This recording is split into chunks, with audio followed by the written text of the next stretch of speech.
Hello, everyone. Welcome back to the first series of the Evolution podcast, where we're meeting with owners of coaching and training businesses to discuss evolving their business and client impact in the era of AI. Today, we have Robyn Hatcher with us. Robyn is a former soap opera writer and president of the National Speakers Association in New York City, who now does communication consulting for Fortune 500 companies and is the founder of SpeakEtc. Welcome, Robyn. Please tell us a little bit more about your journey to starting SpeakEtc and the work that you do at SpeakEtc or SpeakEtc.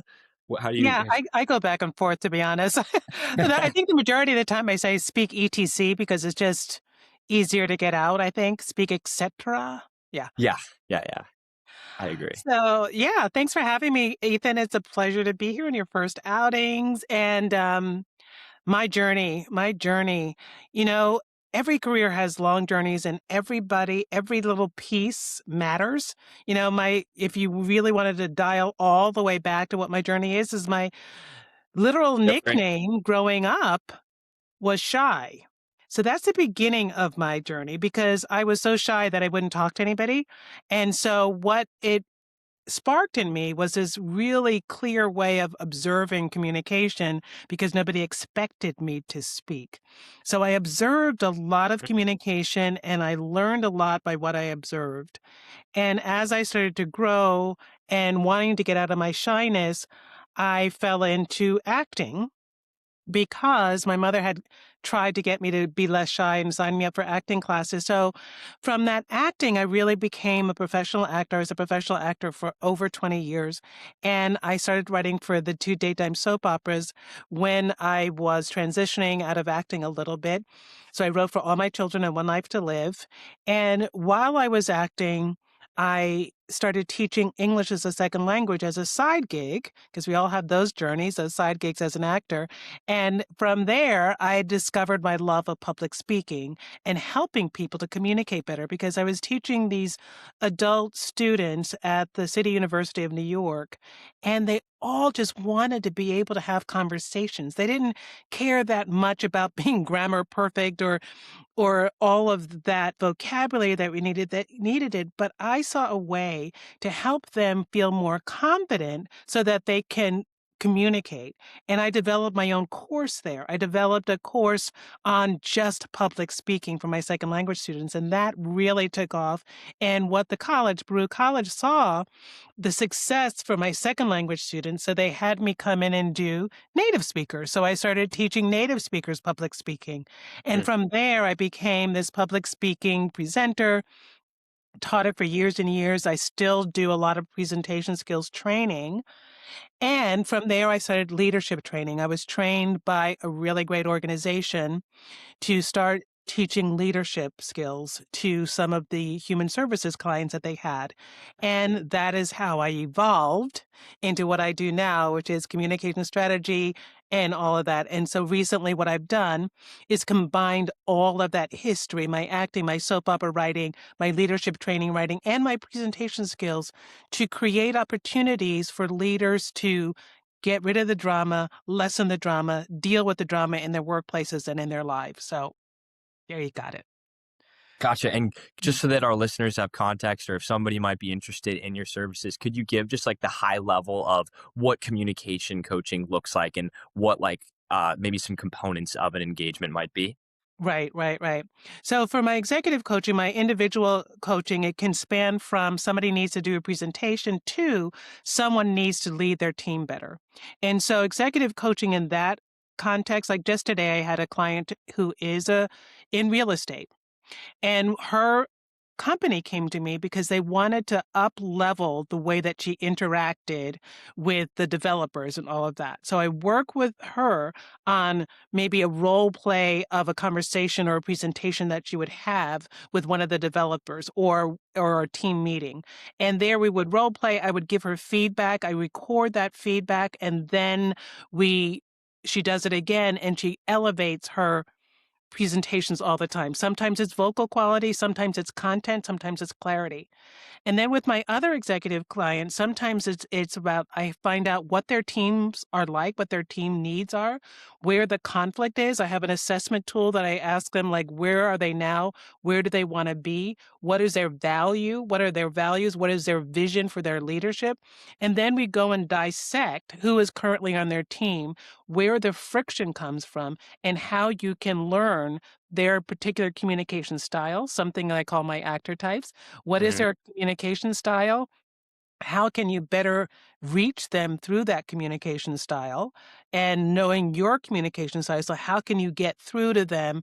How can you adapt? How can you change a little bit so they actually can hear you, and then you can lead them and motivate them in a way that they better understand, not in the way that you may think you should do it. And so that's a lot. So like all the conflict comes, and I try to figure out where that conflict is coming from, how they can then reposition their message and reduce some of that conflict. Gotcha. Gotcha. Thanks for that, Robin. I think that's perfect context for what our episode today is going to be, which is communication coaching from Fortune 500 to small and medium sized businesses. And we think you're perfect to be on here discussing this because we're kind of navigating this change in how people are thinking about and delivering their communication because of AI, but also in terms of your business. You've worked with Fortune 500 clients, delivering engagements like the ones you just described. And now you're trying to pivot to having some more small and medium businesses that you want to appeal to. And so I guess my first question would be from an industry-wide perspective, as you're thinking about your clients. You explained to me last week that there's a worry and a fear, but also a misuse around AI, and it's potentially raising the risk of making people less human, unfortunately. Mm. And so as AI is being used by more leaders and being used to write communications, how do you think that clients' needs are changing? Great question. And I just did yesterday, I did 2 webinars on this topic. We called it, my colleague and I called it Unmute Yourself, How to Be Human in the World of AI. And by unmute, doesn't mean just to like unmute and start screaming, because that doesn't work. What it means is to unmute by uncovering all the stuff that confuses your message or makes your message not land. And one of the stats that I discovered is that after a meeting, only 25% of your message is going to be remembered. And so Hmm. in this world of distraction, how do you get through that? So there's the distraction, there's the AI sameness that happens. There is the world, just the classic distractions. There are all these other things that get in the way of us being heard. Hmm. And so what we can do is start to feel a little bit and lean into what makes us human over the AI. And some of the things that make us human is people want to be able to feel you. They want to know, they want to feel something after having spoken to you. It's Hmm. very challenging for people to feel anything after speaking to AI, right? Of So course. you want to have them feel you. They also want, you need to develop trust. Now, there's some neuroscience and research that Yep. shows that trust is built or managed in what 1/5 of a second. Within 1/5 of a second, the persons that you're talking to, their gut has a reaction. Now, yes, you can sort of alter that if you become more and more trustworthy as you speak, but sometimes that gut reaction does not shift. So one of the things that we as humans need to do is figure out how we can look and sound more trustworthy. Hmm. And then, and also more authentic. There was a great information that I heard recently that now AI and Google are prioritizing searches that contain human stories, personal stories, so that Hmm. even AI is assessing and prioritizing based on the human aspect of it. And Hmm. that Oh, gets around, that AI sameness, because we all can get the same information from AI, which is great. I love, I'm in love with my AI. I yeah. would marry Claude if I could, but but the thing is it will be same unless you interject your own personality, your own issues, your own vulnerability, because now that's what people are going to gauge as real, authentic conversation and content. Yeah, yeah, no, I agree. And the fact of you highlighting that you love Claude still, despite knowing that human communication and interpretation of emotions and delivery of emotion in your speech in a way that is tailored to what's going to resonate given who you're talking to.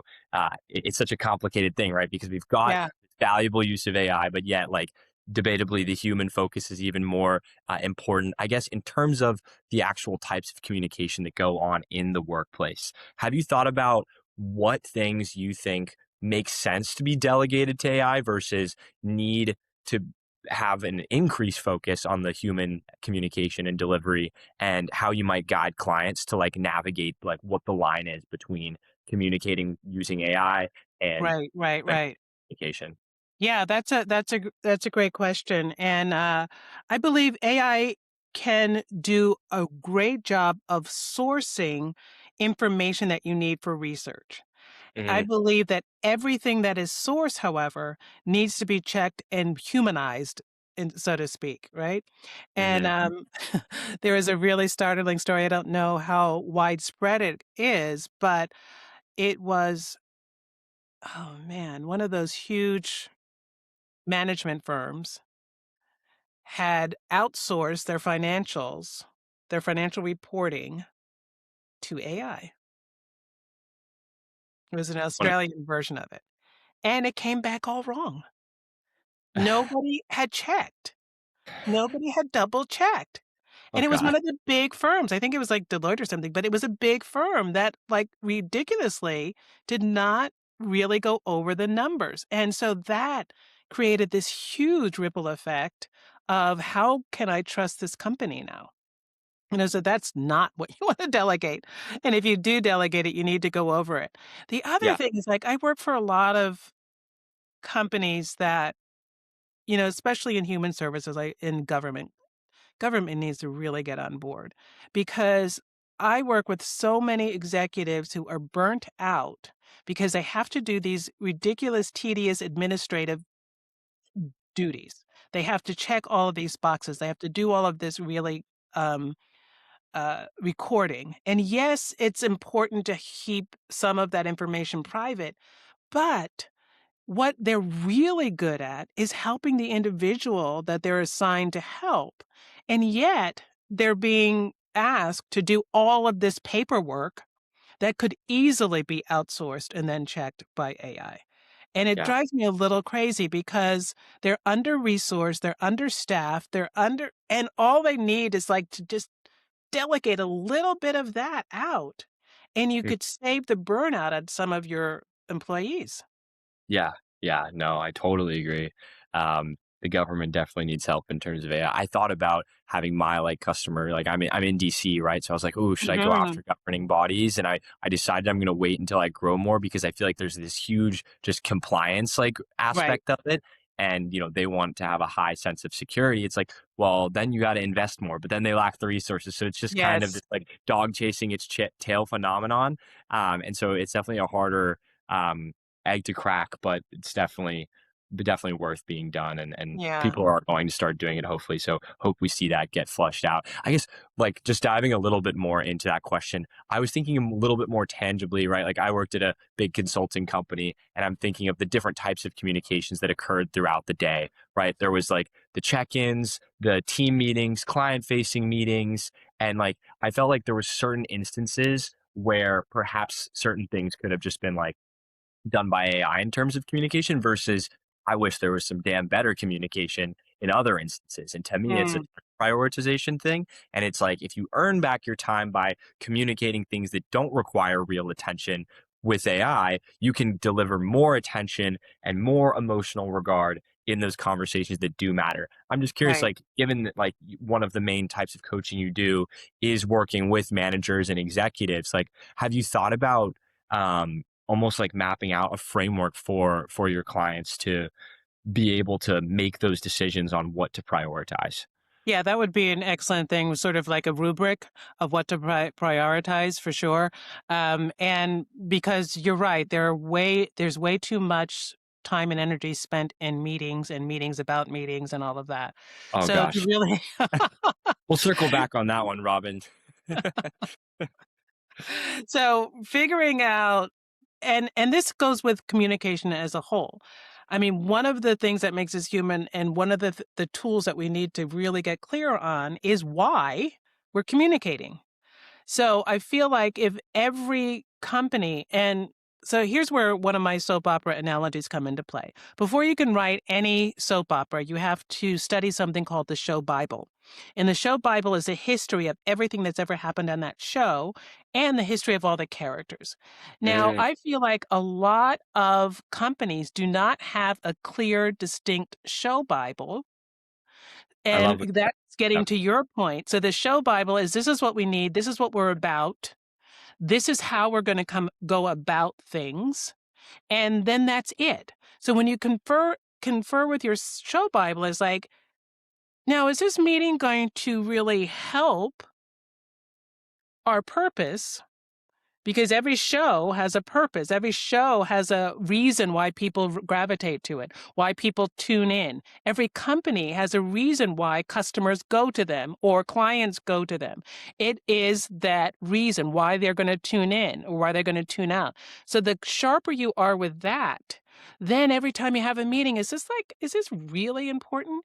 Can we disseminate this information? And little conversations, like even just the AI summaries when you're having a virtual meeting, so incredibly important. If you just had a one-on-one meeting with someone, get that AI summary, summarized it, and sent it to your people instead of having them have to come in and do a separate meeting, that would save an awful lot of time, and it would be a great usage of AI right there. Yeah. That summarize that. And so and then you can even, if you've got a really clear show Bible, use it. I mean, just like if how we're really put all of our information into some of these chats and GPTs, like Claude knows me really well, so it'll pull out something about my soap opera training that fits and then say, yes, why don't you use this? So if companies can actually do that and create that show Bible on their AI tool or whatever AI tool, so it's like, actually, I would even go in. It's like, is this meeting necessary right now? It's like, based on what you did last week or the week before or week after that, you know what? You don't need to call Ethan in. Why don't you just send him this one message? So those are I some of hear the that ways I very would love much. to think about. Usually you have to be there regardless. Love the approach that some companies like are taking. I think I've heard like Elon Musk talk about this. Like he said, like if you walk into a room and you realize that you're not gonna get value or give value to that meeting, walk out of Right. the room. And Yeah. I will only be mad at you if you stay there and don't Yeah. have some way of showing that you got value or gave value. like, Yeah. like that needs to be the mindset. I think it helps with stuff like that. I also think another thing that comes to mind is like Myers-Briggs personality tests. Like imagine that everyone on the team understood what each other's Myers-Briggs, like taking like a little bit of an analytical approach and using Right. AI to say, okay, here's how like this kind of person is going to communicate most likely. This is how they will respond given how you communicate, given who you are and who they are. Here's like a meet in the middle communication dynamic that will uplift you both the most. So yeah, I see so much like room for opportunity Yeah. here in practices like yours and just in the enterprise, like corporate world. I mean, just all companies really, I think can benefit from that. Yeah. Yeah, definitely. I think it's so funny because in the webinar yesterday, we were talking about the fact that AI gets great with giving messages, but it's not necessarily great at knowing how people receive it. And yes, given your example, you can feed it in all of these types. Like that's I lean on my actor types a lot too. It's like my actor types are a way of like the Myers-Briggs or the DISC assessment, that kind of thing. Is like, this is how Yeah, somebody is going to take in information and how they are going to process information. And yes, you can probably put that into AI and do the prediction. And we still can't forget to dial in that human factor because people are very shifty, and depending on, somebody could be one type, but they could be triggered by a certain thing that AI may not be able to source for. yeah, But you as a human being in the room are going to, and this is one of the other things that I teach, is to help people see and read the room and read the situation so that you can yeah. correct for something that you're assuming or you're assuming that they're assuming.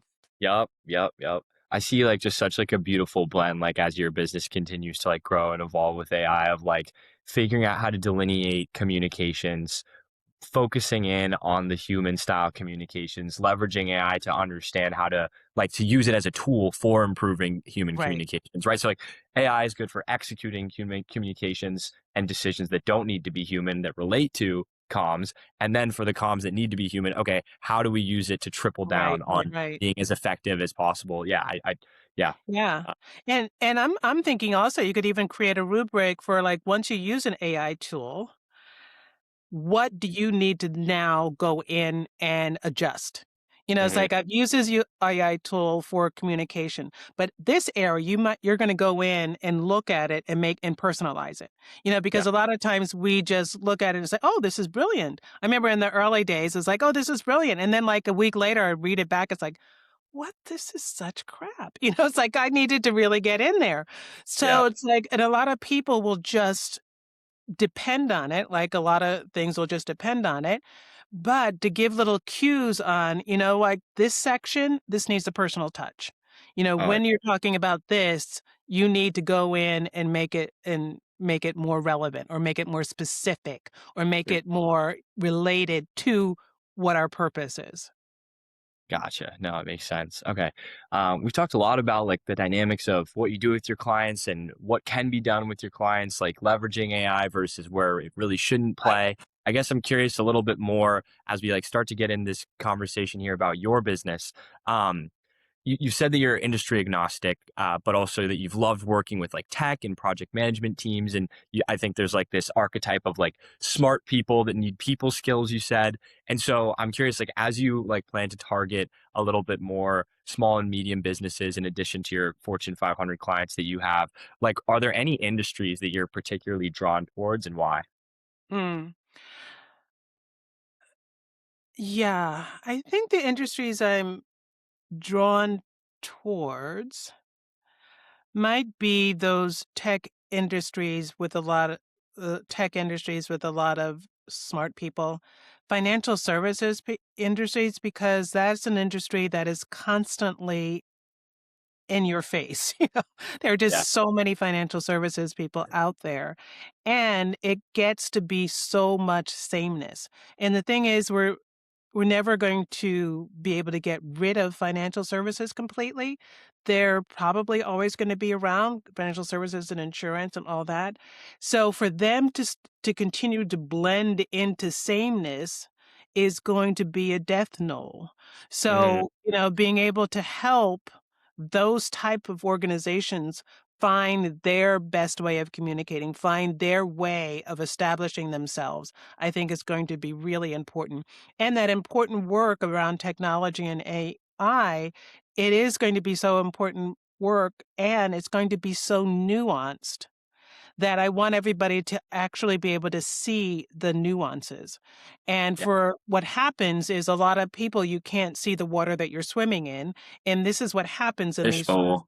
yeah, fast moving companies. It's like, oh, we're fantastic. We're terrific. We're do this, we're this. And you don't realize that the people outside of that fishbowl have no clue what you're talking about or no clue how you can help them. So really working with people to be able to do that. And also, I love working with more established companies to help them retain their client base or retain their employees Employees. because Yeah. there's so much movement, so much Turnover. resignation, so much turnover, all of that. And when you really know where you're going, when you have a show Bible, when you know your people, when you get to understand them, whether through the AI, Myers-Briggs or my actor types, when you get to understand those Both. people, that's a way to keep them. It's like, and one of my quotes is like, the leaders won't rise because they know all of the processes or how to do things. They'll rise because they know and understand their people. Yeah. And so I really would want to work with all these companies that are struggling and saying, how am I going to retain my talent? How am I going to retain my talent? Yeah. Yeah, and my guess would be that there's probably a pretty high correlation, or what you should be looking for is the correlation between those industries that teaching communication style is most beneficial to and ones where there is a problem with employee retention. Like that's like Right. the sweet spot. And my guess is that that's already a pretty decently overlapping Venn diagram, if I had to guess. Yeah. But that's purely a classic consulting assumption that's backed by nothing at this point. But I'm sure you'll find that as you're continuing, or I'm sure you've already found that, and will continue to find it as you kind of change your target base a little bit. And I Right. guess moving into like kind of the metric of employee retention. During our last call, we talked a little bit about like, okay, as you're trying to acquire new clients and also look a little bit differently at, instead of just Fortune 500, to look at some more medium and small size businesses. I'm curious what you're looking at as like some main like selling points, given the difficult macro environment that we're in and the fact that people really want to connect to bottom line. And I think you did a great job of highlighting that obviously retention is one of them, but was curious how you like what other metrics you're thinking to tie together into your offering package so that you can sell. Yeah. Well, a big one is employee engagement. Yep. And, because everybody knows so much research is in that an engaged employee is going to be a more productive employee, which is going to be a more sustained and retained employee. Yeah. So, one of the things about engagement is that sense of feeling seen, heard, and valued. Mhm. And a lot of people talk about that.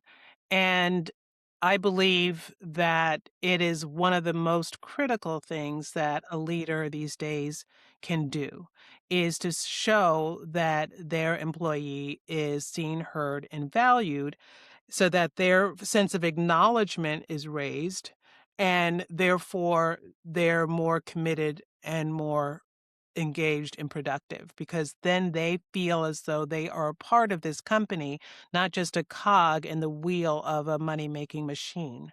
And the more that we can do that with our employees, it's a win win for everybody. So that's what I like to sell from. Like, if you want more productivity, if you need more engagement, you need a culture where people feel safe, you need a culture where people feel seen.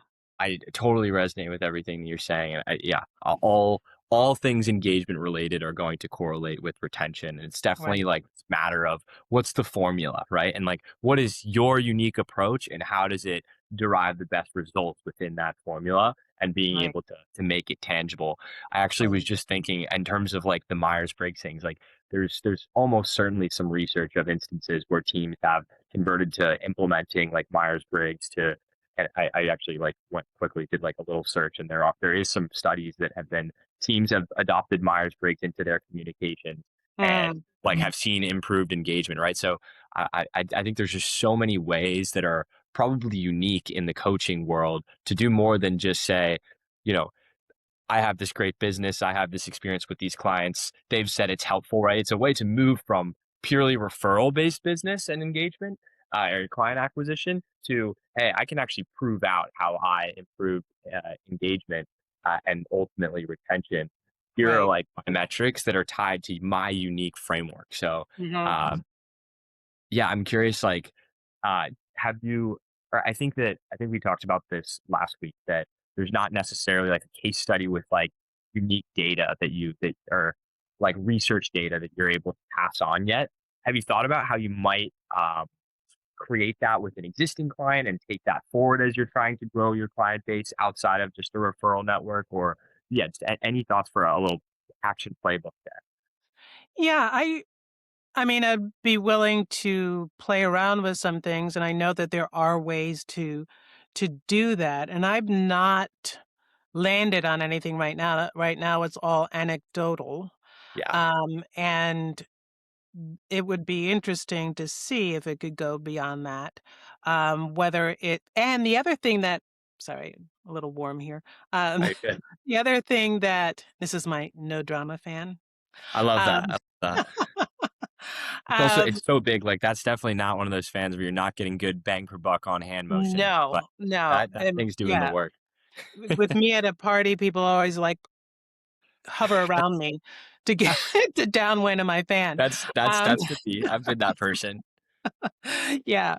And so, yeah, the data is anecdotal. And the other thing is like everybody is so unique that I deal with and the processes that I use are very unique. Mhm. But I feel like there is probably a way to um, analyze that. And actually, one of the things that I'm currently thinking to do and will be doing with AI is to take all of my coaching summaries Mm. and to feed them into AI and have them tell me what are the benefits that my clients are seeing. What is the thing that I do the most? What are some of the benefits that they can deduct from the information, the notes that I've shared? Yeah, I think that that's gonna be essential, right? Like, in any yeah, I'm thinking back to my career in consulting, not that that's technically ended yet. But most often, more often than not, when you presented data for a recommendation, you tied in with that something anecdotal, whether it was from another client or from an Mhm. expert that validates the data. So I think, like, there's so much opportunity to tie in all of this great anecdotal experience that you have, Right. with true data. And again, it's not necessarily that that research is going to get down to a percent basis, right? There's so much nuance in the human experience. But I think if you're able to say, hey, like, these are like a few things that is my approach and my framework to helping your company improve retention. And then you're able to say, based on XYZ study, even if it's not a study that you've done, implementing these kinds of things into a team has this effect, then you're able to work backwards into like a correlation at a minimum, right? It's never going to be Right. full. You hire Robin, and this is the exact change that happens, but you're getting closer to the idea and you're able to really sell yourself in the value that you know lies beneath the surface and lies within those anecdotal comments from the leaders that you've served. Yes. Yeah. Totally. I guess so as you've been trying to acquire more clients, and, target some more small and medium-sized businesses, what's been working for you so far in that pivot?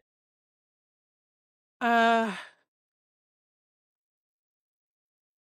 it's a newer venture. One of the things that I do is like social media or a lot of my speaking engagements are to organizations where they will have a need, so that's one of the ways that I go about it is to use my speaking engagements as a lead magnet. Yeah, smart. Mhm.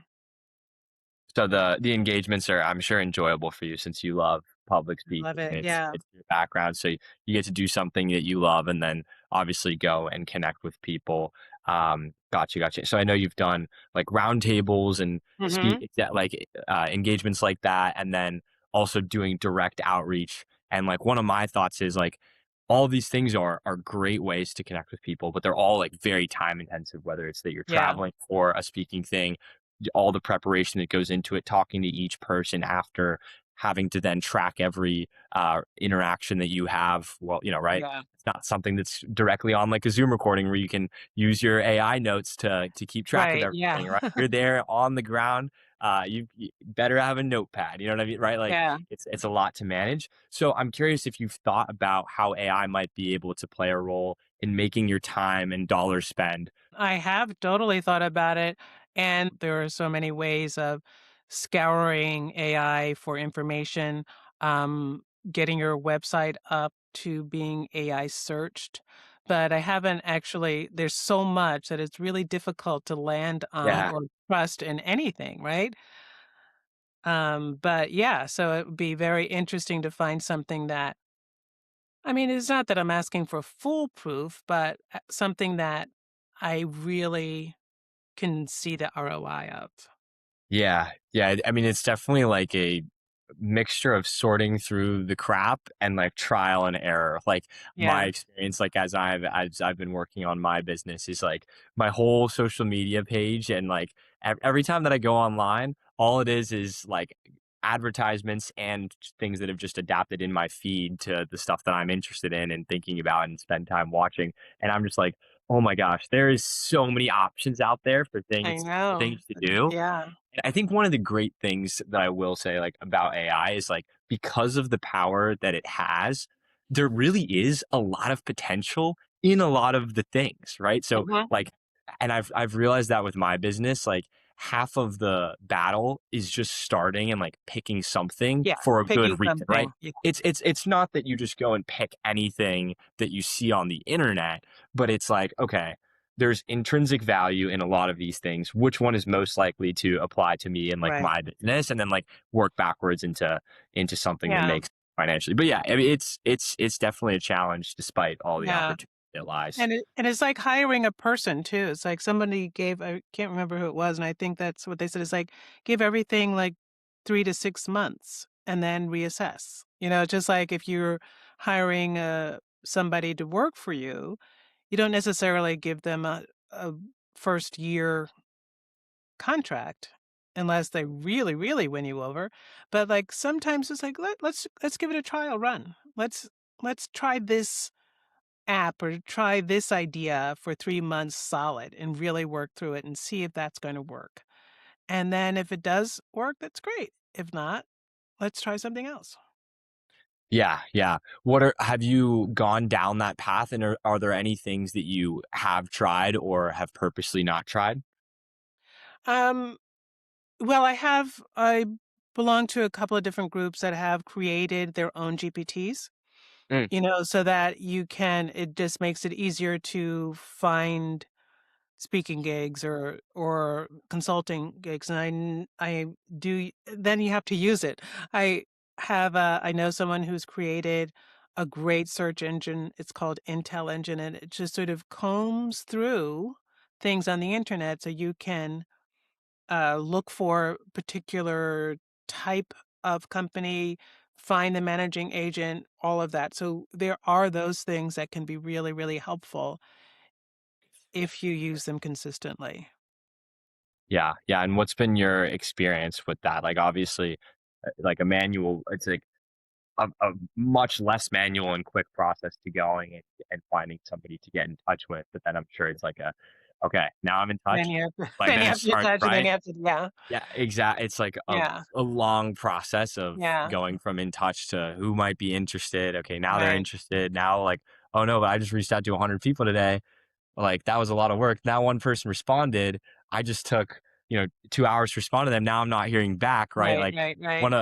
one of the things like that I was really surprised actually to see is that responding in under 5 minutes versus responding in over anything over 30 minutes, there's a 99% difference in the likelihood of landing a conversation with that person. And I was Mm, like, 99, like 100x difference. I was like, there's no way. But it's literally by the Harvard Business Review. Like, mm, it's real data. And interesting. I think that'll shift as people like leverage AI as a tool to like Right, respond right, faster. So like that might change to in some capacity. right. But nonetheless, let's say it goes down to 50%. It's like, that's Yeah, still double just because I was too busy sending my messages that it took 30 minutes instead of I saw it immediately and it took 5. Like, I don't know. It's yeah, crazy yeah. that. And then there's a fear that I have of we're so used to wanting everything so quickly Mm, and so automatically. So what if we just aren't meant to do that? It's like because once you start doing that, then that human touch that we're talking about goes out the window. There are things that automatically send out, but then is that going to sound like everybody else who's automatically sending out? mm, yeah, yeah, yeah. And are I you mean, going I to be think, able to get the attention? yeah, yeah, yeah. I mean, I think the important thing is like, if you're running a business that's like you're the sole operator of, or you have like a small team, it's like has to be clear when you're doing like automated outreach that Mhm. it's not pretending to be Robyn after, like when Right, they're doing the outreach, because then if it's automated response and it doesn't sound like you, then, then that's like a brand risk. Whereas if it's clear, like this is like a representative, like this is right, somebody whose job is to reach out to you and to establish a line of communication. And the people that respond and are interested, ultimately, they want to talk to Robyn Hatcher. So it gets my experience using it, right? Like, and I use a system that I have for my outreach for my podcast. And it's like, if people are interested, then they respond to me and then it works out great and everybody wins. I've saved time. I've gotten on the call.